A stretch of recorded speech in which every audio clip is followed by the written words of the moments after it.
ওয়ালাইকুম প্রিয় সোনামণিরা, তোমরা সবাই কেমন আছো? আশা করি অনেক অনেক ভালো আছো। আজকে এই বিকালে আমরা একটি ছবি আঁকার কৌশল শেখার জন্য চলে আসলাম, আর আমাদের সাথে আছে আমাদের প্রিয় ছোট ভাই রিহান, যে কিনা এই মাত্র র্যাকেট খেলে আসলো। তুমি কেমন আছো? ভালো। যাক, সে অনেক ভালো আছে। তো আজকে আমরা তার কাছ থেকে শুনবো আজকে আমরা কি আঁকবো। আজকে এই বিকালে শেষ বেলা আমরা কি আঁকবো বলো?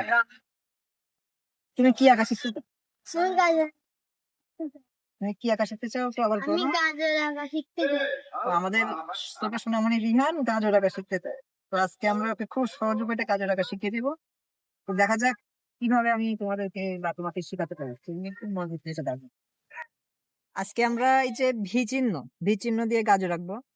আর এতদিন তোমরা হয়তো অনেক উপায় দেখেছো, কিন্তু এটা দেখেছো বলে মনে হয় না। আমরা প্রথমে আমাদের যে বিজয়ের ভি চিহ্ন এটা আঁকাই নেব। তো খারাপই গেল বিটা। তো সুন্দর একটা ভি চিহ্ন আঁকলাম আমরা। এবার ভি চিহ্নটাকে আমরা মাথার দিক থেকে একটু গোল করে দিব। এই যে গোল করে দিলাম। এরপরে গাজরের কিছু পাতা থাকে, সেই পাতাগুলো দিয়ে দিই।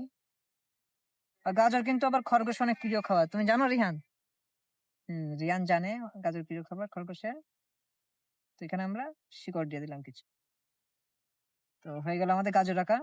আশা করি তোমরা খুব সহজেই এটা বাসায় আঁকতে পারবে। আর এমন সুন্দর ট্রিক যুক্ত ভিডিও দেখতে আমাদের চ্যানেলটিকে অবশ্যই সাবস্ক্রাইব করে রাখবে তোমরা।